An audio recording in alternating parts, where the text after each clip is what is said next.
nggak apa-apa, berarti yang kelas reguler aja yang lagi pada ngambil ya? Nah, oke sebentar, soalnya yang reguler saya nggak megang sama sekali nih yang semester ini, kayak penuh sama yang kelas yang karyawan gitu. Nah ini ya, metodologi penelitian. Buat apa kita belajar metodologi penelitian? Pada saat kalian melakukan penelitian, ya, research, ada cara-caranya. Apalagi kalian sekarang lagi bikin skripsi ya. Jadi nggak cuma asal kopas kopas kopas terus udah gitu pakai chat GPT dikopasin apa segala macam, nggak kayak gitu ya. Terus kalian mau bikin bab satu itu kayak apa ya, itu juga ada caranya. Sore ini ada tanggalnya masih yang semalam ya, kuliahnya sama. Oke, kita mulai.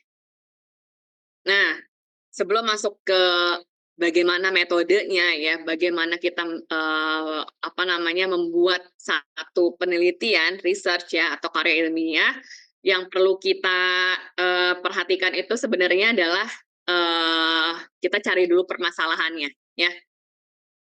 Sebentar, sebentar ya, dulu ini ada iklan kayak biasa.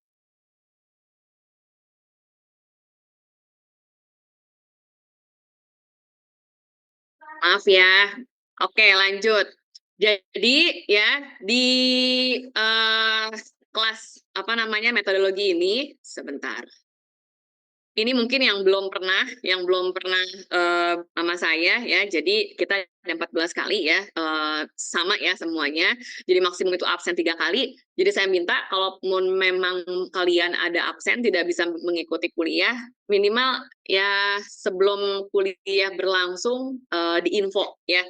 Kalaupun memang sakit atau ada dinas kerja atau apapun, saya minta evidence-nya. Jadi nggak cuma Bu saya ini, saya ini, saya ini, saya ini, atau setelah kuliah selesai baru ngomong, Bu saya nggak enak banget gini gini gini, aduh jangan ya, karena udah penuh banget, jadi saya kalau udah satu ngechat chat itu satu hari itu udah bisa 20 lebih, itu udah tenggelam langsung, jadi saya udah nggak tahu ya, jadi harus pada saat memang mau kuliah diinfo ya. Terus nanti kita ujiannya kan pasti online ya. Biasanya saya kalau ngasih soal itu atau ujian itu saya nggak akan pernah kasih yang langsung hamin hari itu juga ya. Jadi biasanya saya kasihnya hamin satu atau hamin dua. Tapi dibikin itu kalian upload, saya minta saya akan membuat biar disiplin ya. Jadi karena saya udah kasih waktunya lebih panjang, apalagi terkait sama metodologi, mungkin saya akan kasih kalian tugasnya atau ujiannya nanti mirip-mirip kayak bikin penelitian lah ya, kayak gitu, kemungkinan kayak gitu. Pada saat upload ujiannya, saya akan kasih waktu ya, dan itu saya apa namanya, saya kunci waktunya. Due date-nya saya kunci, pada saat udah waktunya dia udah close, udah due date-nya ya udah ya, udah waktunya udah melewati 1 menit atau 2 menit, itu otomatis akan udah keblok gitu ya. Jangan sampai ada lagi yang bilang, Bu saya belum gini-gini. Itu pengalaman yang sebelumnya ya udah jadinya nggak bisa ikut ujian ya. Jadi perhatiin dulu tata caranya kayak apa. Saya ngomong dari sekarang ya. Jadi jangan atau misalnya sistemnya error. Nah itu di screenshot kasih tahu langsung ke BA kalau misalnya nanti ada masalah pada saat nanti kalian ujian ya. Jadi jangan Bu ini saya ini nah itu laptop saya mati Bu gini gini gini baterainya habis. Itu udah eh apa human error ya. Itu udah kesalahan kita sendiri jadi harus bertanggung jawab. Oke, lanjut. Nih ya, jadi outcome kita itu adalah kita tuh intinya mengikuti metodologi ini, kalian kuliah ini, biar mampu bisa merumuskan permasalahan. Merumuskan permasalahan ya, masalah penelitian ya, terus mengembangkan desain penelitiannya seperti apa, terus bagaimana caranya nanti dalam hal menggunakan analisisnya statistik ya, terus bisa menganalisa datanya nanti hasilnya seperti apa. Nah, itu dituangkan nanti ke dalam laporan ataupun nanti ke dalam skripsi kalian ya atau bikin jurnal ya. Nah, ini kompetensi dasarnya. Jadi memang kita memahami konsep si metode penelitian sama metodologi. Metode sama metodologi itu berbeda ya. Metode penelitian sama metodologi itu berbeda. Kalau metode itu lebih ke caranya. Metodenya mau kayak apa caranya? Metodologi itu tuh kayak lebih ke terstruktur apa seperti apa. Kalau metodologi itu kita mau penelitiannya mau bagaimana, mau pakai apa, kemana, dan itu lebih detail. Ya, bedanya itu. Terus nanti kita untuk menyusun proposal juga ya di bidang teknik sipil, terus menyusun laporannya juga lah semuanya ya. Oke, lanjut ya. Nah, ini referensinya. Nah, kenapa jadi masuk ke filsafat, Bu? Gitu, ya. Kenapa kita masuk ke filsafat? Agak ngantuk ya, udah malam jam segini. Sambil ngopi, sambil makan permen, sambil ngapain boleh. Jangan sambil makan, tapinya udah malam, makin ngantuk, ya. Karena kita belajar sedikit terkait dengan filsafat ilmu. Kenapa kita masuk ke filsafat ilmu, nanti kalian tahu sendiri. Kayaknya berat banget, Bu, mata kuliah ada filsafat. Kalau ngomongin metode, ngomongin penelitian, awalnya itu terkait dengan filsafat ilmu dulu. Nih, ya, perhatiin ya. Oke, filsafat ilmu. Sejarah, ini sedikit sejarah dulu ya. Sejarah adanya si filsafat ini, ya. Jadi, filsafat itu muncul sejak adanya manusia, ya. Sejak lahirnya filsafat itu ada di Yunani, India, sama Persia, ya. Terus filsafat itu juga memiliki kualifikasi tertentu. Maka lahirnya filsafat diidentifikasi dengan Yunani. Maka kita tahu ya kalau orang Yunani itu pasti kan ahli filsuf ya bahasanya gitu kan. Semua buku itu terkait dengan filsafat tuh awalnya dari Yunani ya. Hal ini sesuai dengan karakter orang Yunani yang rasional ya, karena orang sana tuh dia rasional. Nah, kita lihat lagi. Apa maksudnya? Kenapa dari sini dari Yunani ujung-ujungnya nanti bikin skripsi gitu. Ya. Apa Bu nih maksudnya dari Yunani kita bikin skripsi? Maksudnya tuh apa? Nanti ya. Nah, lahirnya filsafat. Pertentangan antara mitos dan logos. Ini kenapa ada namanya filsafat ya? Kenapa ada yang dibilang namanya filsafat? Nih, berawal dari pertentangan antara mitos dan logos. Mitos yang sering kita dengar ya, mitos. Jangan mandi malam-malam, pamali, gitu kan kalau orang Sunda bilang. Jangan potong kuku, itu mitosnya nanti gini gini gini gini, gitu kan. Kita sering dengarnya kayak gitu, ya. Di kalangan masyarakat Yunani dikenal adanya mitos sebagai suatu keyakinan lama yang berkembang dengan pesat. Misalnya dari mind kosmologi ya, dia menunjukkan intinya kejadian alam ya. Memang kita tahu ya kalau mitos itu artinya kejadian alam ya. Tapi mitos-mitos itu dia langsung hilang, dikalahkan oleh logos ya. Logos penyebab pertama lahirnya filsafat. Oke. Sebenarnya mitos dan logos itu ya itu tuh dia ada orang mitos dan logos gitu si mitos jadi adanya mitos itu ya jadi keyakinan gitu ada yang yakin dengan mitos ada yang yakin dengan si logos ya. Nah logos inilah yang menyebabkan akhirnya filsafat. Kenapa ya?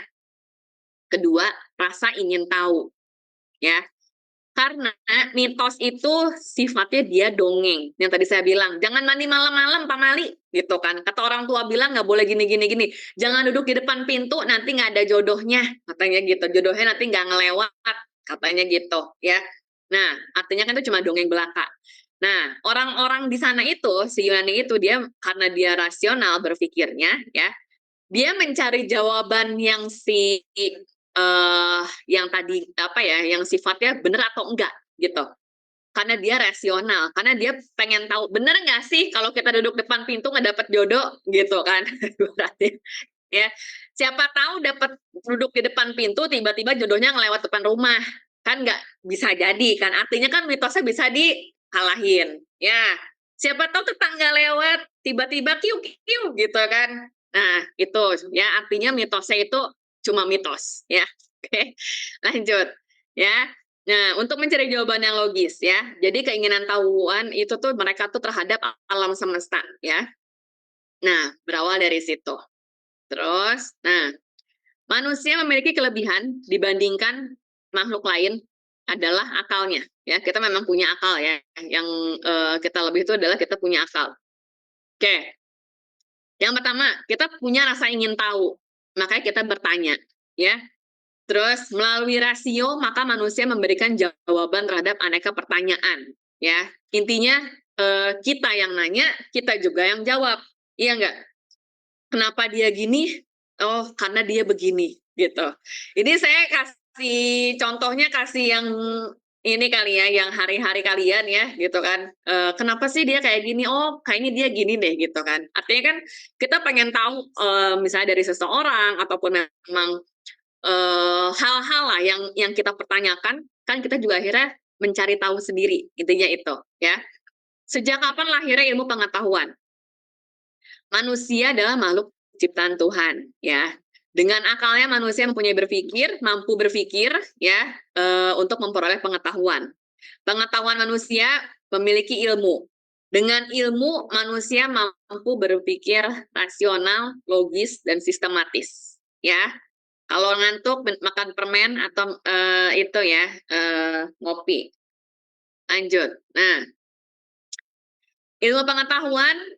Nah, jadi ini udah mulai ngerucut ya. Ilmu pengetahuan, metode ilmiah, dan juga penelitian. Apa maksudnya? Ya, kelihatan nggak gambar ya? Saya takutnya si slide-nya nggak kebuka. Kelihatan ya? Kelihatan. Oke. Nah, oke, lanjut ya. Ini ada masalah ya. Kita anggap kita punya masalah. Terus pada saat kita punya masalah, ngapain? Pengen tahu, ya kan? Kita punya masalah nih, masalah hidup aja misalnya, ya. Atau misalnya masalah kuliah lah, ya terserah lah, kalian intinya masalah, masalah apapun. Kita pasti punya rasa ingin tahu. Rasa ingin tahunya apa? Kapan ya? Itu harusnya kapan ya kejadiannya? Misalnya kapan kejadiannya? Kenapa ya terjadi ya? Terus gimana ya caranya? Gitu kan ya kalau kita punya masalah. Atau gini deh, masalahnya nggak punya duit, ya kan, misalnya kita nggak punya duit gitu kan, kapan ya saya punya duit, kapan ya apa namanya, kapan saya tiba-tiba nggak punya duit nih ya, padahal kemarin saya punya uang misalnya gitu, kenapa saya jadi nggak punya uang padahal saya pengen ada yang mau saya beli misalnya, terus gimana nih saya harus ngapain nih, saya mau membeli sesuatu tapi saya nggak tahu, nah harus ngapain, we do the research, ya kita melakukan satu penelitian apa yang harus kita lakukan untuk memecahkan si satu masalah tadi, ya kan? Daily-nya kita hari-hari itu kita kayak gitu ya. Sebenarnya penelitian itu kita melakukan itu selama kita hidup itu kita akan terus melakukan penelitian sebenarnya ya. Cuma kayaknya bahasanya kayak terlalu apa ya, terlalu apa berat banget ya bahasanya kayaknya penelitian gitu kan. Tapi itu sebenarnya terjadi dengan kalian, kita semua ya. Nah, pada saat kita punya masalah ya, ada caranya pendekatan ilmiah, ada juga yang pendekatan non ilmiah, ya. Apa maksudnya? Pada pendekatan ilmiah ada juga yang non ilmiah, ya. Nah, di sini contohnya, saya kasih contohnya tentang proyek, ya. Yang pertama, misalnya, proyek pembangunan X ini mengalami keterlambatan penyelesaian proyek, ya. Ini masalahnya. Si proyek X ini tuh terlambat mulu lah pokoknya ya, mengalami keseluruhan pekerjaannya itu dia terlambat. Oke. Pendekatan non ilmiahnya. Terdapat banyak perubahan pekerjaan. Cuma ngeliat, oke, secara non ilmiah, artinya kan tidak dilakukan research ya, cuma kayaknya memang proyek ini banyak ininya deh, perubahan pekerjaannya deh, banyak variation ordernya deh, banyak VO-nya gitu kan. Soalnya banyak pekerjaan ini itemnya banyak yang berubah gitu. Pendekatan non ilmiahnya. Terus waktunya jadi mundur gitu. Terus kesimpulannya proyek X ini terlambat karena banyak perubahan pekerjaan. Udah cukup di situ non ilmiah ya. Nah, masuk yang ilmiah. Cari data di lapangan. Kenapa terjadi keterlambatan? Ya kan? Kita observe langsung ke lapangan. Kenapa ya Pak? Ada apa ya Pak? Gitu. Ataupun kita melakukan cari datanya dengan cara pakai kuesioner. Ya, kita cari semua variabel yang berdampak ke si mundurnya si proyek. Kenapa si proyek ini bisa lambat gitu ya. Jadi kita melakukan cari data lapangan itu pakai kuesioner ataupun kita langsung interview ya. Yang kedua, apa penyebab terjadinya keterlambatan? Gara-gara apa ya? Gitu kan. Yang pertama kan tadi kita kenapa terjadi keterlambatan, terus kedua penyebabnya apa ya. Terus kita analisa dari data yang kita dapat ya. Terus kita simpulkan setelah kita analisa ya, terus kita simpulkan interpretasi dari hasilnya bahwa proyek X ini terlambat karena banyak beberapa faktor yang menyebabkan keterlambatan. Jadi banyak misalnya faktornya, misalnya banyaknya tadi salah satunya benar perubahan pekerjaan memang ada, terus masalah pembayaran ya, terus masalah manajemennya ya, artinya pengelolaannya tidak baik, misalnya kurang koordinasi, kurang komunikasi ya. Terus apalagi misalnya banyaknya perubahan kebijakan gitu, kebijakan pemerintah ya, standar teknisnya itu dia banyak berubah, misalnya kayak gitu ya. Nah, itu bedanya. Non ilmiah sama ilmiah. Ya, paham sampai sini? Paham? Ya. Oke, jadi kita mau tahu dulu kita coba brainstorming apa ya namanya? Logika nih. Apa namanya? Logical thinking kalian gitu ya. Sampai sini masih bisa ya? Masih masih bisa ngikutin kan? Belum pada tidur kan ini? Ya Bu, bisa. O oke, lanjut. Lanjut ya. Terus, kita udah tahu tadi metodenya ya, ada ilmiah sama non ilmiah. Terus, karakteristik penelitian ilmiah, bertujuan, arah dan target kita tahu, harus tahu mau ngapain ya. Kita mau bikin penelitian ini mau ngapain gitu. Sistematik, langkahnya itu dia harus terstruktur ya. Metodenya itu harus sesuai juga seperti apa dengan datanya ya. Terkendali, menentukan fenomena-fenomena yang akan diamati. Ini yang penting juga salah satunya. Pada saat kalian bikin penelitian, jangan bilang bahwa saya mau bikin penelitian Bu terkait sama proyek ini masalahnya gini gini gini. Siapa yang bilang masalahnya gini gini gini gini? Saya. Menurut kamu itu masalah belum tentu menurut saya masalah, ya. Jadi nggak bisa dikatakan subjektif. Nah, gimana tahu kalau misalnya ini menjadi suatu masalah gitu? Kalian harus lihat fenomena yang ada. Fenomena yang ada. Entah dia nasional atau global kah gitu kan. Apakah memang benar ini menjadi satu masalah. Artinya apa? Ngelihat dari fenomena yang ada, dari data yang ada, sama ngelihat penelitian terdahulu. Apakah pernah masalah ini diteliti juga sama orang lain. Terus kita juga mau lihat lagi, kita teliti lagi misalnya dalam proyek yang berbeda dengan variabel yang berbeda gitu ya. Jadi harus ada fenomenanya. Fenomena ini ya kalau kita masuk ke dalam apa namanya sistematikasi penulisan ilmiah, dia ada di bab 1 ya. Jadi sebenarnya pada saat kita melakukan skripsi ya, ngerjain skripsi, yang sulit itu bukan bab 2, 3, 4, 5. Bab 1 itu yang paling sulit ya. Bab 1 paling sulit. Kalau saya biasanya kalau ngebimbing yang mahasiswa yang skripsi, apa namanya asistensi pertama itu saya nggak mau datang kosong gitu. Kenapa? Kalau kosong itu sulit karena kita juga nggak tahu mau masalah apa, kalian mau masalah apa gitu ya. Jadi ini saya ngomong, ibu mah gampang jadi dosen doang ngebimbing gitu. Enggak, saya juga jadi mahasiswa sama. Saya masih jadi mahasiswa sekarang. Sama halnya saya lagi bikin proposal, ya, sama. Saya juga bikin proposal bahkan sampai 1 tahun. Bikin proposal doang 1 tahun, gitu. Karena harus ngelihat fenomena benar-benar global. Kalau bedanya kalau S3 apa namanya? Bedanya ya lebih banyak ya variabel dan karena kita apa namanya? Untuk menemukan satu novelty, satu keterbaruan ya bedanya itu.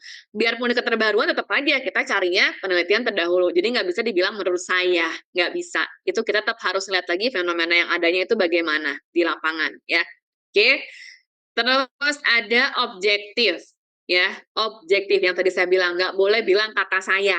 Makanya pada saat bikin karya ilmiah, ya, kalau kalian banyak pakai, apa tuh namanya, ChatGPT, Kopas, itu kata siapa? ya. Kalau ChatGPT itu kan sebenarnya kan kayak dia mengkompil dari data kan, data 1, 2, 3, 4, 5, 6, 7 dari apa namanya ya itulah karena teknologi yang apa namanya yang bagus ya. Jadi si ChatGPT itu si AI itu dia mengkompil semua data jadi satu gitu kan, kayak ngesummary-in gitu kan ya, mensummary-kan semua, summarize semua beberapa data jadi satu. Tapi pada sekalian kopas itu kan sebenarnya ada penjelasan, ada definisi, ada misalnya lagi ada apa namanya pilihan A B C D, ada listnya segala macam. Yang sebenarnya itu adalah ada referensinya, ya. Tapi kalau pada saat kita pakai Chat GPT itu nggak ada, itu nggak boleh, ya. Jadi boleh pakai tapi lebih ke buat nge-bridging ya, buat opening doang, tapi jangan opening jangan semua jadiin opening ya. Terus apa namanya buat kita lebih ke mau memahami ini maksudnya apa sih itu masih oke.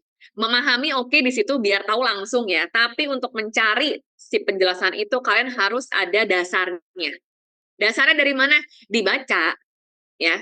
Memang harus baca ya. Nah, jangan baca dijadikan masalah ya. Oke, karena ya itu memang karakteristik kita ya Indonesia, kita masih agak minim terkait sama literasi ya. Semua ya. Saya juga sama ya. Jadi memang harus banyak baca ya. Yang lagi skripsi itu semua harus banyak baca ya. Terus yang kelima, tahan uji. Siapapun yang akan melakukan replikasi penelitian yang sama akan sampai pada kesimpulan yang serupa, ya. Jadi maksudnya jangan sampai nanti ujungnya malah dikatakan apa namanya plagiat, ya. Jangan sampai dikatakan plagiat. Sebenarnya kayak misalnya kita mengutip dari beberapa jurnal, jurnal 1, 2, 3, 4, 5, 6, 10, 20 dikawinin tuh ibaratnya, ya.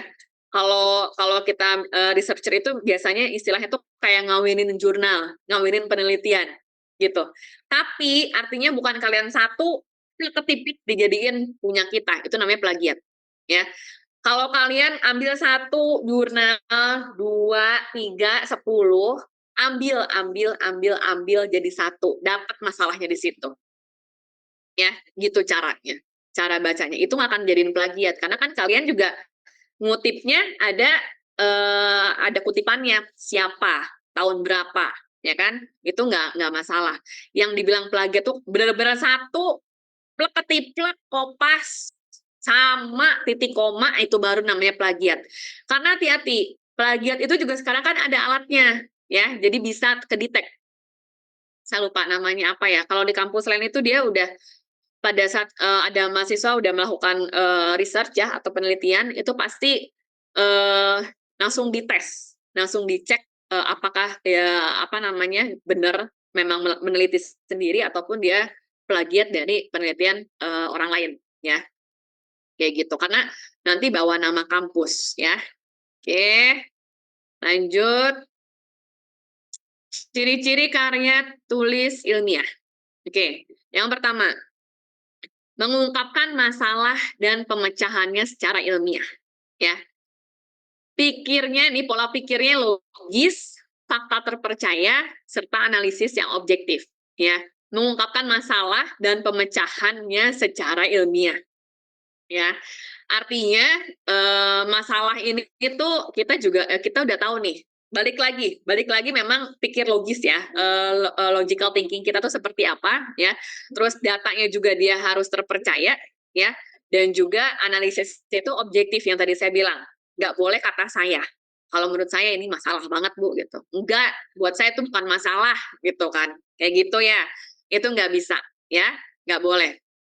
Karena gini, mungkin kalau kita lihat ini, ya iyalah pasti Bu, nggak boleh kita subjektif gitu kan. Yang udah-udah ya, yang udah-udah kemarin saya ada beberapa kali nguji ya, bukan beberapa kali ya, 20-an kali, hampir 25 dalam sebulan nguji ya. Itu ada beberapa mahasiswa hasilnya pada saat cek itu ya, misalnya bikin strategi, misalnya bikin rekomendasi gitu kan, rekomendasi, strategi, mitigasi, itu tanpa ngelihat literatur yang ada, ataupun tanpa ngelihat referensi yang ada. Jadi banyaknya kata saya gitu. Saya tanya, karena di situ ibaratnya kosongan gitu kan, cuma tulisan. Ini kata siapa? Kalau misalnya masalahnya A eh, harus seperti apa gitu mitigasi atau rekomendasinya. Dari mana kayak gitu. Terus udah gitu nggak nyambung ya. Udah gitu nggak nyambung juga. Iya Bu, ini soalnya kalau di proyek tuh kayak gini saya. Nah, itu kan proyek siapa? Ya, nggak bisa. Masalahnya sama, tapi setiap proyek itu pasti akan berbeda ya. Semua proyek itu ya kalau kalian tahu masalahnya sama. Waktu itu nggak bakalan pernah tercapai, nggak akan pernah on schedule ya, dan biaya itu nggak pernah mungkin nggak ada adendum. Intinya nggak ada nggak mungkin, tidak mungkin tidak ada adendum waktu dan juga biaya. Artinya setiap proyek itu pasti dia terlambat dan juga kemungkinan ada perubahan nilai kontraknya.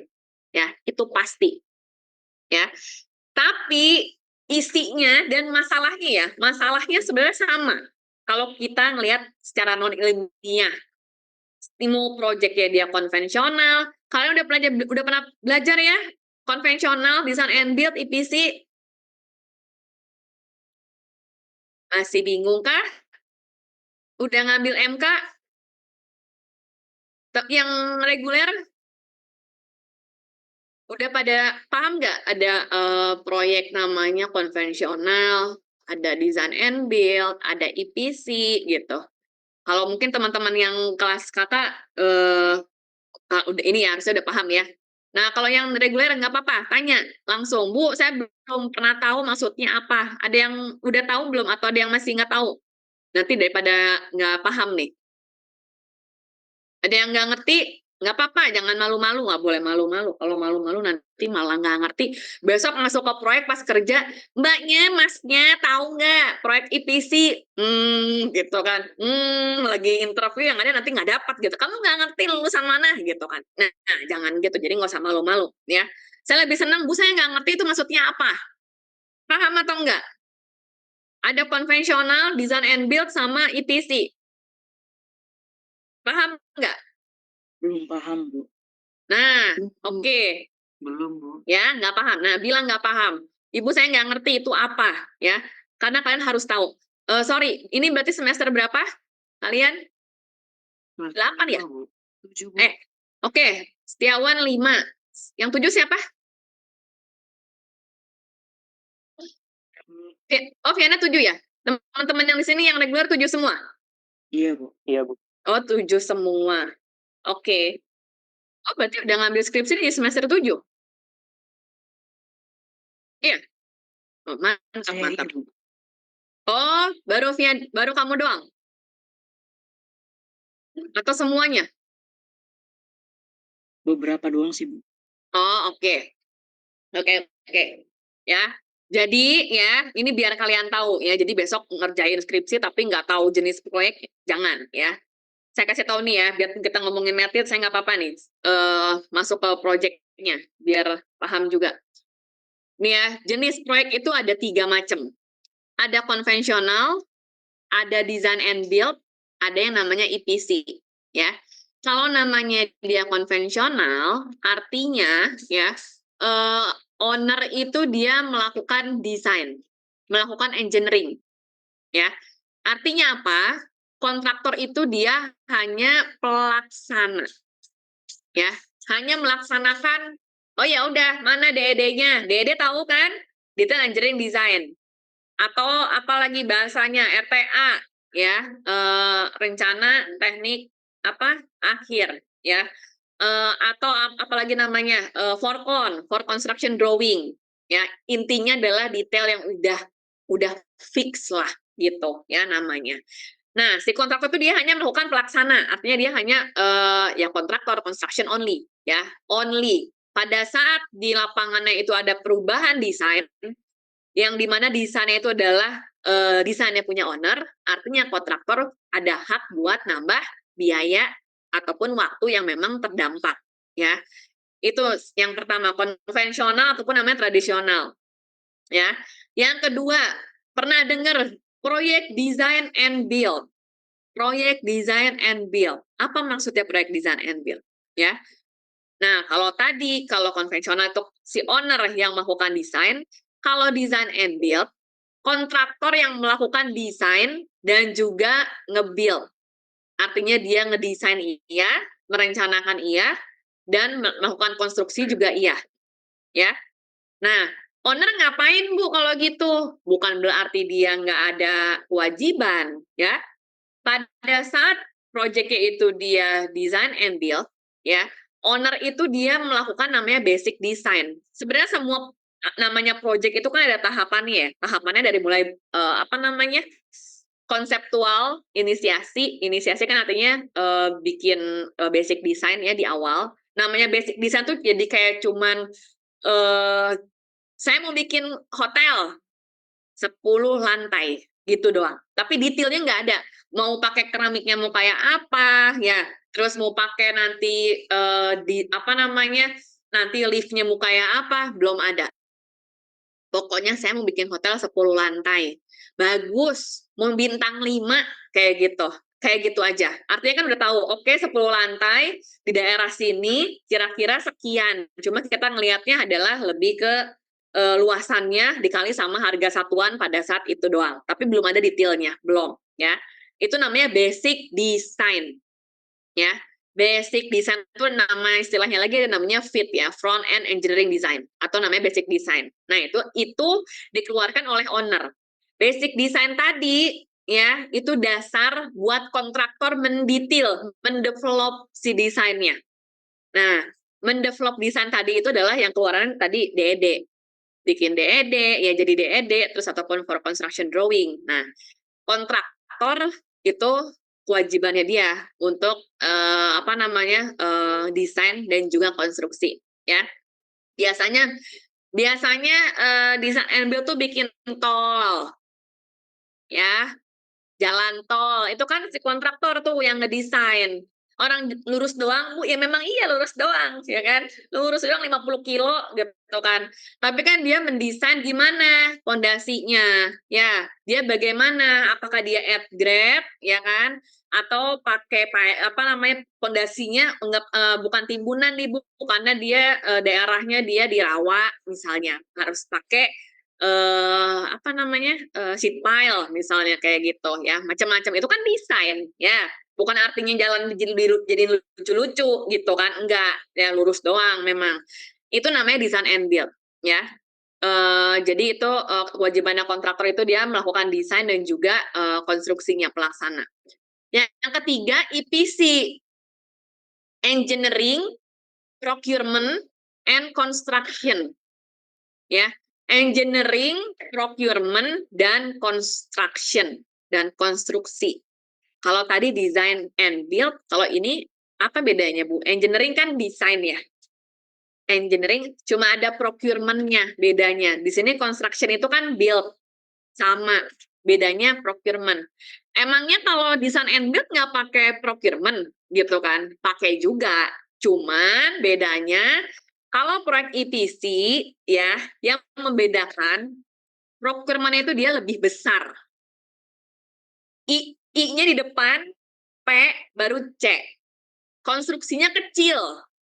Ya. Kenapa procurement engineering sama procurement-nya gede di paling depan? Engineering-nya itu dia mendesain sesuatu yang EPC itu sebenarnya ada output sistem. Ada sistem. Kalau jalan udah selesai dibikin, ya udah bisa dilewatin gitu kan, teskomnya, jalannya bebannya nanti ngelewat nanti si truk gitu kan, kontainer apa segala macam bisa lewat. Nah, kalau proyeknya EPC, dia ada sistem yang harus dibuka, turnkey namanya. Sistem itu apa? Misalnya power plant, ya, pembangkit listrik. Dia kalau misalnya si pembangkit ini pada saat udah selesai dia harus mengeluarkan listrik itu misalnya 500 kilowatt. Outputnya apa? 500 kilowatt. Itu tuh tadi desainnya tadi ya, power plant-nya tadi, bener nggak? Bisa mencapai 500 kilovolt nggak? Bedanya itu. Artinya apa? Kompleks, sangat kompleks. Yang terkompleks itu adalah project EPC. Kenapa dibilang procurement-nya gede? Nggak ada yang procurement-nya kecil-kecil perintilan, belinya di sini, belinya di luar semua. Lewat mana?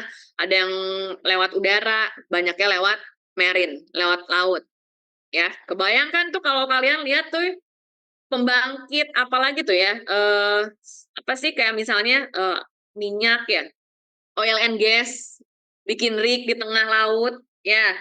Terus udah gitu tambang batu bara, ya, bikin konveyor, nggak ada yang belinya di Jawa, nggak ada, belinya di Eropa rata-rata, ya. Oke, jadi dibilang procurement-nya sangat besar. Karena apa? Apa namanya? Risikonya tinggi, ya. Ya, artinya kan itu ada output-nya, ada sistemnya. Bedanya di situ, namanya EPC ya. Apa namanya si EPC tadi, kalau sampai si output-nya itu dia tercapai, kontraktor itu dia bertanggung jawab penuh 100% diulang. Ya. Kayak bikin pabrik ada sistemnya misalnya. Ya, itu juga masuk ke EPC. Ya. Oke, paham ya sampai sini ya. Jadi kita masuk ke MK dah. Nggak apa-apa. Ya. Kalau nggak ngerti langsung ngomong. Ini apa namanya, ini kalian udah ngambil MK belum ya? Udah ya, tapi nggak dapat ke situ, detail. Iya Bu, enggak. Oke, ini mau kuliah lagi MK. Oke, ya lanjut. Ya, jadi paham ya? Kebayang ya, kalian bisa langsung nge-google tuh. Apa tadi, konvensional, ada design and build, sama EPC. Bisa kalian google ya. Wait. Terus, lanjut. Nah, mana tadi? Nah, nomor 2, pengungkapan pendapat didukung fakta. Kita masih sampai jam 10 kurang berapa sih? Saya takutnya kebablasan. Enggak lah ya, nggak akan kebablasan kalau udah malam ya. Saya juga ngantuk. Ya, jadi intinya mengungkapkan karya ilmiah itu harus berdasarkan fakta atau data yang akurat. Jangan bohong, ya, jangan bohong. Kemarin ada yang ketahuan, aduh saya juga nggak ngerti dah, gitu. Tapi akhirnya perbaikannya dapat yang minimal lah ya, gitu. Cuma saya dapat dari mana nih data, gitu kan. Terus udah gitu, udah saya cek, coba baca apa yang kalian kerjain gitu. Iya Bu, ini gini, udah. Ini yang ngomong apa, ini ngomong apa, udah nggak ngerti. Saya udah nggak ngerti lah itu. Ya udahlah, mau diapain gitu. Akhirnya belum bisa dilulusin ya, belum bisa dilulusin. Nggak cuma kalau dibilang ini apa namanya, besok jangan sampai ketemu Bu Susan ngujinya, enggak. Saya juga nggak gitu-gitu amat. Tergantung dari kalian, kalau kaliannya bagus masa seneng banget malah saya bantuin. Gimana kalau kalau misalnya kaliannya banyak effort ya, banyak effortnya kelihatan loh hasilnya itu, yang kalau kalian effortnya gede ya, saya kasih tambahin lagi. Coba deh kamu tambahin ini deh. Ini ada di sini, misalnya ada di beberapa jurnal, biarpun kalian misalnya bukan bimbingan saya gitu ya, pasti saya tambahin. Karena biar lebih cantik gitu hasilnya, ya. Oke. Tapi anak bimbingan saya pun kalau misalnya memang itu nggak benar, itu bisa nggak lulus. Tanya mungkin sama, adalah baru kemarin, itu baru yang saya bimbing, tapi itu dari pagi udah saya dari setengah 8 pagi sampai jam seharian lah pokoknya, itu saya gojlok banget bikin PPT sampai nangis-nangis. Saya bilang ujiannya jam 1, PPT yang nggak siap, saya bilang nggak usah hari ini, nangis udah. Saya bilang terserah gitu kan, tapi dia tetap mau. Jadi 1 jam sebelum sidang kejar si PPT-nya gitu. Saya bilang ya udah terserah gitu. Kalaupun memang hasilnya nggak bagus, bukannya nggak bagus itu artinya udah jadi ya udah selesai, enggak, bisa diperbaiki ya gitu. Cuma maksudnya jangan diburu-buru tapi hasilnya nggak maksimal gitu ya. Oke. Terus nomor 3, bersifat tepat, lengkap, dan benar. Ya, ini harus. Oke. Lanjut. Terus yang keempat, pengembangan secara sistematis dan juga logis ya. Jadi suatu karya ilmiah itu harus ada landasan metode ilmiahnya. Yang tadi saya bilang artinya ada penelitian terdahulunya, ya, ada literaturnya, ada referensinya, ya. Nah, jadi dari bagian-bagian itu nanti kan disusun, ya, diruntutin semua, ya, secara sistematis, secara logisnya seperti apa tulisannya. Jadi nanti akan kelihatan satu kesatuan atau namanya kohesif ataupun nanti koherensi. Jadi ada kaitannya.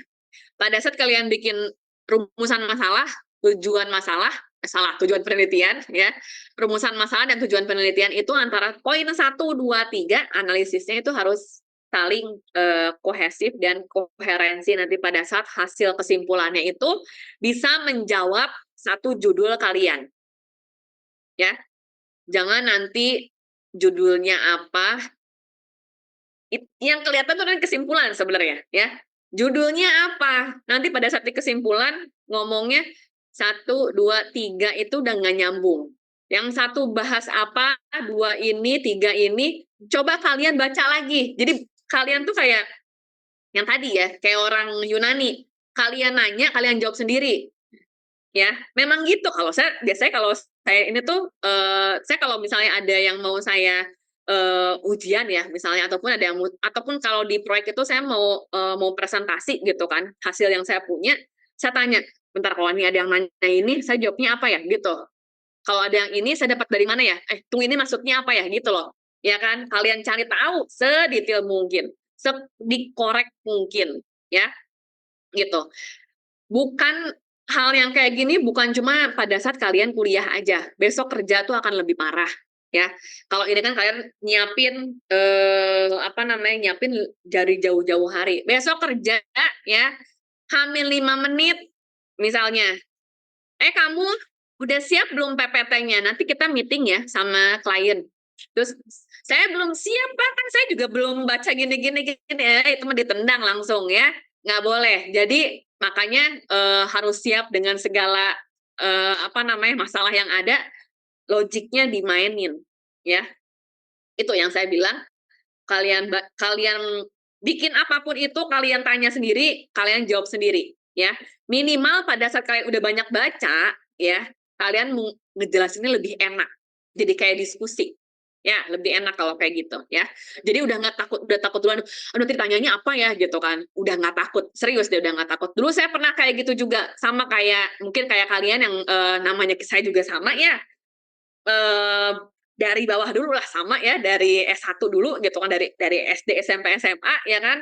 Terus buat maju itu saya takut gitu kan. Karena saya takut ditanya-tanya nanti. Nanti gimana kalau ditanya terus saya nggak bisa jawab. Ya iyalah nggak bisa jawab karena kita nggak belajar. Karena kita nggak baca, karena kita nggak pengen cari tahu. Ya iya, pasti nggak akan bisa jawab ya. Dan itu lebih malu, saya nggak mau. Saya kayak gengsi banget ya, saya nggak bisa jawab gitu kan. Nah itu sebelum bagus lah. Kalau gengsinya kayak gitu bagus ya. Artinya ada rasa pengen tahu, saya pengen maju. Itu boleh. Oke. Lanjut. Oke, nih ya, masalah. Ya. Pada saat ada masalah, ya, kita harus ngapain dalam hal kita melakukan metode melakukan karya ilmiah ya. Ada masalah itu kita lihat di teori dan konsepnya. Dan juga kita melakukan hipotesis. Tahu hipotesis? Tahu artinya hipotesis? Hipotesis itu adalah gimana? Apa? Apa? Jawaban itu ya. Ya, jawaban sementara. Jadi dia masih menduga-duga, ya, dugaan sementara, ya. Kayak tadi, misalnya yang tadi kita contoh yang si proyek tadi ya, proyek bendungan A di daerah ini itu dia terlambat gara-gara nggak dibayar nih, gitu kan, nggak dibayar sama owner, seudon kalau itu misalnya gitu ya, misalnya gitu ya. Dugaan sementara itu adalah proyek ini karena nggak dibayar. Nah, misalnya itu H0. Kemungkinan itu adalah masalah pembayaran, ya. Kemungkinan. Nah, bener nggak hipotesisnya itu? Makanya kita uji, ya. Kayak gitu, ya. Jadi, dari yang kita observe, yang kita lihat sendiri, bahwa si project itu tadi ada masalah, ya. Kita cari variabelnya. Kita lihat variabelnya, ya. Nah, terus setelah cari variabel dari mana, Bu, dapatnya? Baca, ya, dibaca. Kalau variabelnya, kata saya ada faktor ini, kata saya ada faktor ini, saya ini kayaknya pinter banget gitu kan, nggak boleh ya. Jadi itu harus ada dasarnya, oke? Terus baru kita melakukan rancangan penelitian, ya, rancangan penelitian. Terus ini ada instrumen pengumpulan datanya. Jadi dari variabel itu kita lihat ada pengumpulan datanya seperti apa, terus rancangan penelitian, ya. Terus baru masuk ke sampelnya, ya, masuk ke sampelnya, terus baru masuk ke datanya, ya. Terus hasil pengolahan data, lanjut ke penemuan. Penemuan itu artinya, oh nih kita sudah melakukan hasil, ya, udah melakukan hasil, udah dapat analisa, hasil analisanya, terus kita menemukan satu jawabannya, ya. Dari hasil ini menjawab hipotesis nggak, gitu. Dia menjawab hipotesis atau enggak, gitu, ya. Terus setelah kita udah dapat hasilnya, analisisnya, terus dibuat laporan, ya, dalam bentuk TA-nya. Nah, laporan ini balik lagi ke masalah, ya, balikin ke awal. Udah menjawab belum ke masalahnya? Tujuan kita tadi. Karena apa namanya, tadi kan kita lihat di latar belakang, ya kan, latar belakang, terus udah gitu ada identifikasi masalah, terus kita merumuskan masalahnya, terus udah gitu kita melakukan tujuannya. Nah, menjawab nggak hasilnya itu ke dalam masalah kalian punya, ya? Itu ujungnya. Pada saat menurut kalian kok nggak nyambung ya, gitu kan? Menurut kalian aja nggak nyambung. Nah, cari tahu lah harus disambungin kayak gimana berarti, ya? Jadi bikin penelitian jangan diburu-buru. Memang harus banyakin hari. Kalau saya dulu dibilang ya sama apa namanya, kopromotor saya ya, dosen apa ya bahasanya, pembimbing 2 lah ya. Itu almarhum baru beberapa bulan yang lalu meninggal. Terus saya sempat agak ngedrop lah gitu, bikin proposal itu stres, sebenarnya stres banget gitu kan. Saya sampai dibilangin bahwa kamu kerjain satu hari satu halaman. Terus sampai saya masih ingat sampai sekarang, gitu. Satu hari satu halaman. Satu halaman itu kalian baca habis dari jurnal beberapa, wah banyak literasi lah, banyak literatur yang kalian baca, gitu ya. Dituangin ke dalam satu halaman, ya, kayak gitu. Oke, lanjut. Hasil penelitian, nah ini ya, masuk ke masalahnya juga dan juga hipotesisnya nanti seperti apa gitu ya. Terus, nah di sini ada jenis penelitian. Penelitian ini bisa bersifat kuantitatif maupun kualitatif. Saya yakin ya, kayak biasa mungkin kalau teman-teman yang biasa di yang kelas malam udah paham, oh tumben sih Bu Susan nggak pakai tugas. Nggak mungkin ya, nggak mungkin. Nggak mungkin terjadi kalau itu. Kenapa? Bukan mau memberatkan, bukan. Pada saat saya banyak ngomong, ya, tutup laptopnya, besok saya tanya, masih ngerti nggak? Apa ya kemarin ya? Gitu kan. Jangankan kemarin, semalam apa nih ya? Ngomong apa nih ya? Itulah pokoknya, ya tahu cuma itu, gitu kan ya. Tapi bedanya, pada saat saya bilang ada kuantitatif, kualitatif, coba kalian cari sendiri, kuantitatif. Kalian explore, kalian elaborate, ya, mau dari mana aja. Pada saat kalian yang baca sendiri, paham sendiri. Percaya deh. Ya, harus dicoba. Jadi di sini ada, saya cuma ngambil poin-poin aja, ya, bersifat kuantitatif maupun kualitatif. Misalnya, di sini ada penelitian historis, deskriptif, perkembangan, sampai ada kaji tindak. Ini macam-macam, ya. Kayaknya malas banget ya. Tapi yang lagi skripsi lebih enak harusnya. Oh, berarti penelitian saya pakai yang mana, Bu ya? Gitu. Kalian akan tahu sendiri. Dan ini akan kalian pakai dalam skripsi kalian. Ya. Jadi cari tahu nih 1 sampai 9. Ya. Kalian cari tahu, terus kuantitatif itu artinya apa, kualitatif itu artinya apa. Intinya kalau kuantitatif itu dia data kuantitatif itu ya, penelitian itu dia pakai angka. Jadi dia observe langsung dari lapangan. gitu, data primer, pakai angka. Kalau kualitatif itu dia non angka, ya, dan dia akan lebih banyak literatur, ya. Semuanya pakai literatur. Coba kalau kualitatif itu datanya udah ada, gitu. Dan itu nggak pakai angka. Kalau kuantitatif namanya kuantitatif, dihitung, ada matematikanya, ada statistiknya, ya. Bedanya di situ, ya. Cuman kalian elaborate ya. Apa sih maksudnya, Bu? Saya juga nggak tahu gitu kan. Ya baca lah, ya, gitu, ya. Jadi nanti ini saya biasa nih saya kasih nih, ya PPT-nya. Nanti kalian bikin masing-masing tuh ya. Jadi jangan cuma kayak gini, jangan kayak anak SD zaman dulu ya. Kalau SD zaman sekarang kayaknya udah beda juga. SD zaman baheula nih ya kalau ngomong. Penelitian historis adalah bla bla bla bla bla titik. Enggak gitu, ya. Penelitian historis itu definisinya seperti ini. Poinnya adalah ini. Contohnya kayak gini. Kalau misalnya kayak gini gini gini gini gini, ambil poinnya gitu. Langsung dapat. Nggak usah lah bikin PPT dari huruf A nih ya, satu layar penuh, terus kalian bikin full gitu. Besok, pada saat besok kalian sidang ya, ada PPT-nya sebanyak penuh kayak gitu, itu udah langsung saya coret langsung. Ini kalian bikin PPT, bikin di Word gitu ya, dari Word dikopas ke PPT, aduh, itu namanya bukan PowerPoint ya. Namanya PowerPoint artinya apa? Apa yang jadi PowerPoint-nya doang. Ya. Jangan paragraf, 3 paragraf dimasukin ke PPT. Ya. Bukan PPT namanya kalau itu. Ya. Buka aja langsung di laporannya. Ya. Jadi kalian juga mulai bikin PPT-nya kayak apa. Ya. Yang lalu, yang udah sama saya, kemarin-kemarin mungkin udah jarang bikin PPT, kita ketemu lagi, kalian bikin PPT lagi. Ya. Oke. Nah, ini nanti kalian cari nih ya, kuantitatif kayak apa, kualitatif itu kayak apa, 1-9 itu maksudnya juga kayak gimana. Kalian cari, ya. Oke, nah di sini, dasar pemilihan jenis penelitian. Saya suka bingung.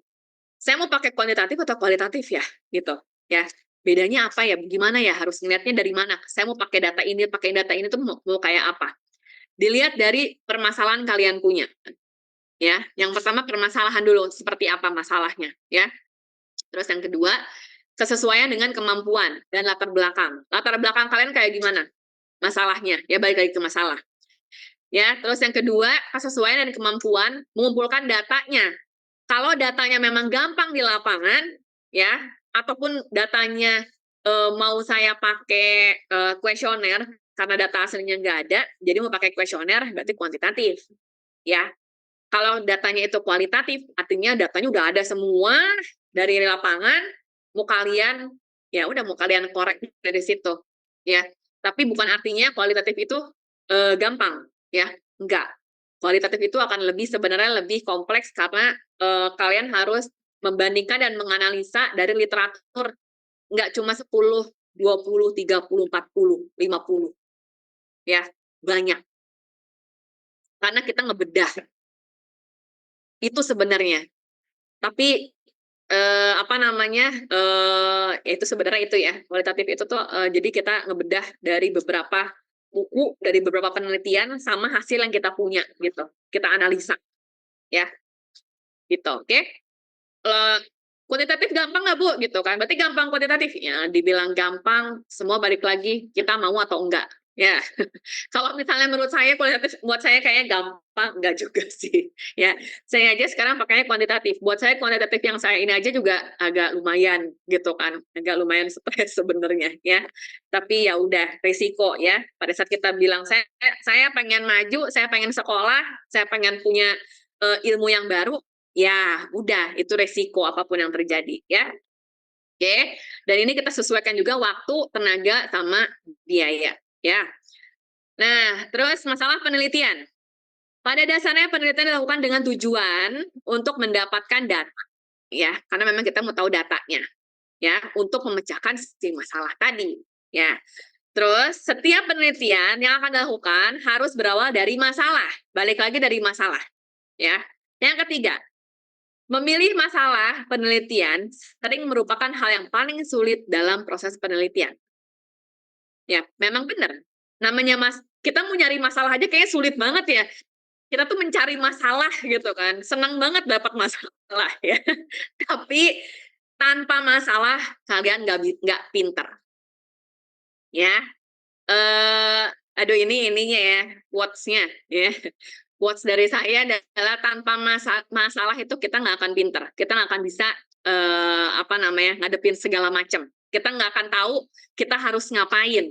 Ini ya secara harfiah serah deh mau masalah penelitian kek, mau masalah hidup kek ya, mau masalah percintaan kek bebas ya. Tapi bener kan? Bener nggak? Tanpa masalah kita nggak tahu apa-apa. Kita nggak tahu cara memecahkannya, terus kita harus ngapain, ya kita harus gimana, harus gini, apa ini, terus strateginya kita harus gimana gitu kan. Artinya setiap ada masalah kita harus dihadapin, bukan dihindarin. Ya, oke? Nah, sama halnya deskripsi, kalian jangan jangan malas-malas ya, dihadapi, dibawa enjoy aja gitu.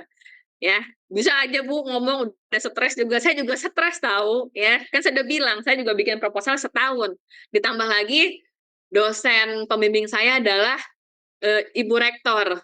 Gimana coba pada saat kita lagi meeting, kan kamu belum ngerjain belum Bu gitu kan. Sama kayak kalian. Jadi mahasiswa gitu kan. Di sini saya jadi dosen, kalau ketemu beliau saya jadi mahasiswa.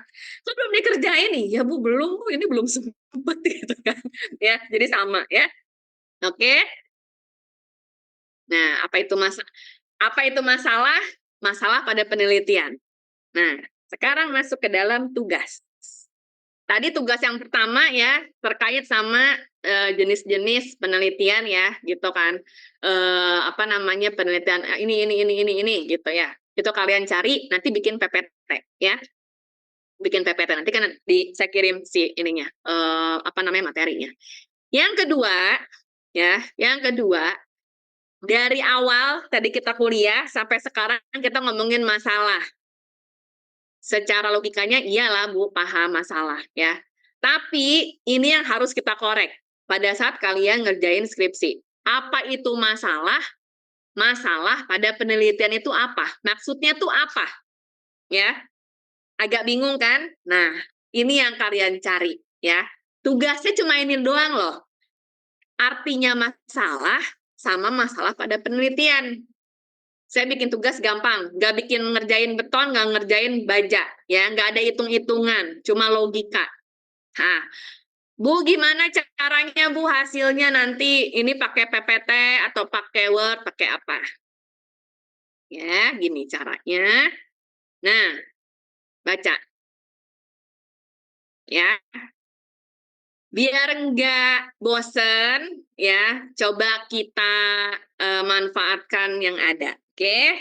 Siapa tahu netizen-netizen itu bisa terbawa ya hasil yang kalian punya atau kalian punya fans ya kan. Ih si ini rajin banget dong gitu kan ngeposting di IG-nya kayak gini gitu ya. Oke. Ah Bu males banget sih biarin aja gitu ya. Oke.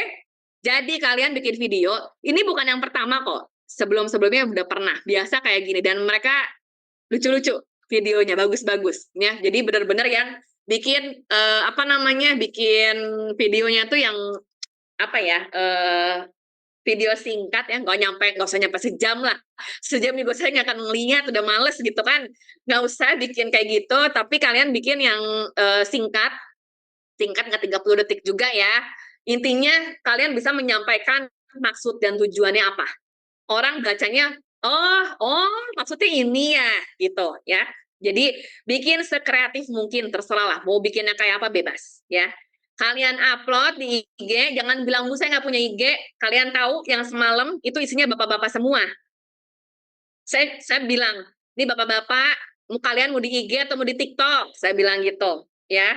Terus udah gitu, IG aja Bu, IG aja gitu kan. Dan itu mereka pada happy-happy aja gitu ya. Jadi itu orang yang udah kerja, ya. Ada yang udah banyak yang senior. Yang semalam itu yang senior-senior rata-rata, ya. Jadi kalian bikin, ya, bikin ini di IG, nanti di-upload, masukin tuh ya ada metodologi penelitiannya. Ini ada apa namanya sih? Hashtag ya namanya, hashtag. Saya agak-agak ini juga sih, agak-agak gaptek gitu ya. Pokoknya sebenarnya awalnya saya nggak pakai nge-tag saya, cuma saya bilang lah kalau saya nggak di-tag berarti ini juga ya nggak ketahuan gitu kan. Ya udah akhirnya mau nggak mau nge-tag saya sama Bakri ya. Jadi biar meriah. Oke. Ya. Jadi Instagramnya Bakri meriah. Oh ini mahasiswanya kreatif sekali. Oke, paham? Ada yang mau tanya? Minggu depan hari apa kita kuliah tuh sekarang hari apa sih? Selasa ya? Selasa, berarti Seninnya udah semua diupload ya, maksimum ya. Oke. Tinggal gini doang kalian tuh ya, tinggal bikin video gitu, guys. Saya mau ini gini gitu, ya. Oke. Ada yang mau tanya? Boleh? Masalahnya berkaitan dengan teknik sipil, Bu, atau gimana? Jadi masalahnya kalian bikin general dulu. Masalah itu apa? Ya. Terus masalah pada penelitian itu apa? Baru kalian boleh kasih contoh terkait di bidang teknik sipil tadi. Ya. Oke. Ini banyak kok, kalian lihat aja di YouTube, lihat dari Google, maksudnya itu apa sih masalah pada penelitian tuh kalian ambil tuh ya. Jadi jangan, ingat ya, jangan cuma fokus satu bahan. Banyak kalian lihat, oh ini kata si ini gini, kata si ini gini, kalian combine gitu ya. Oke? Paham? Paham, Bu. Ada yang mau tanya? Oke. Oke ya. Ada yang mau tanya? Mungkin Bu mau tanya, Bu, untuk durasi menitnya minimal berapa menit, Bu? Kalau ngupload tuh berarti berapa menit sih? Saya nggak tahu sekarang reels ya. Apa sih? Saya nggak tahu serius. Berapa? Saya sih ngikut ya. Yang penting jangan 30 detik juga. Yang penting tuh pesannya itu tersampaikan. Ya. Mau semenit, mau 2 menit itu boleh. Ya. Kan kalian nanti dibikin juga di caption. Ya, bikin captionnya juga menjelaskan poinnya lagi dari video yang kalian buat. Jadi sama lah kayak kalian bikin, misalnya kalian ngevlog gitu ya, bikin YouTube gitu kan. Nah, terus udah gitu, bawahnya kan pasti ngasih tahu lagi ya. Oke?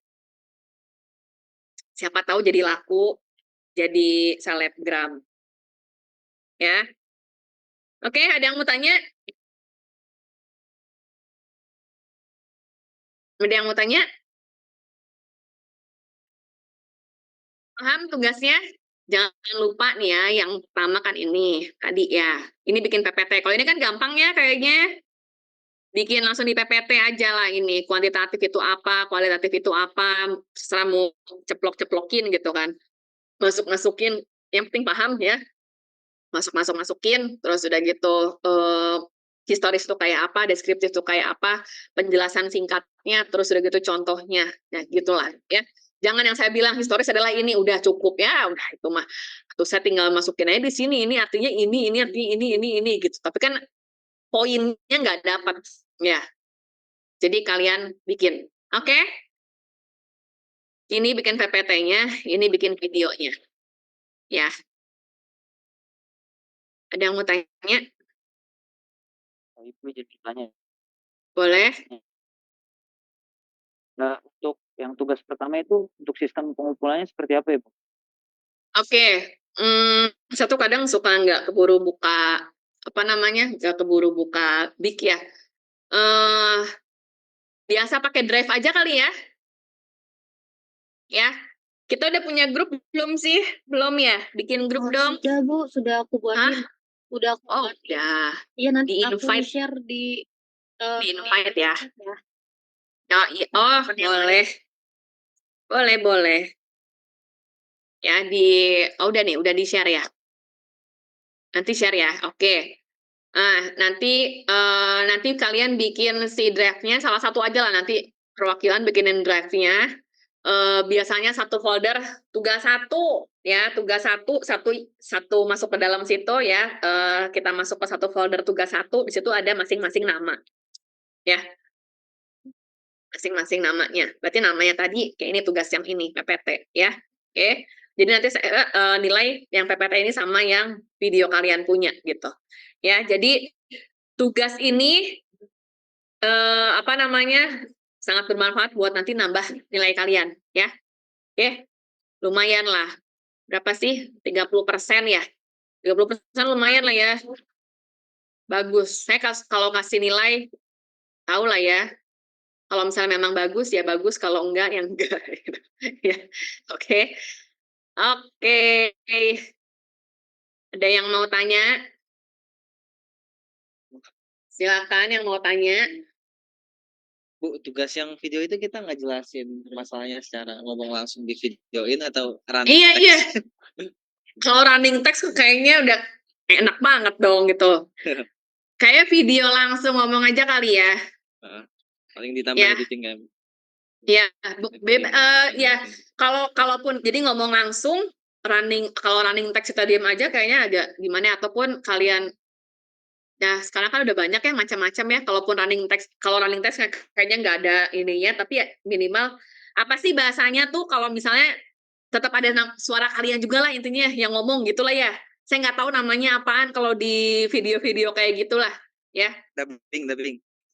Kayak dubbing lah ya. Jadi bikin video dulu ngomongnya daripada nanti AO gitu kan. Oh, voice over. Nah, benar-benar voice over. Oke, namanya voice over ya. Oke, thank you Rizky. Di voice over, terus kalian daripada bingung baca jadinya kemana-mana, jadi bikin dulu videonya baru nanti dibikin di akhirnya gitu ya. Bodoh banget ya saya. Oke. Ada yang mau nanya lagi nggak? Ada yang mau tanya?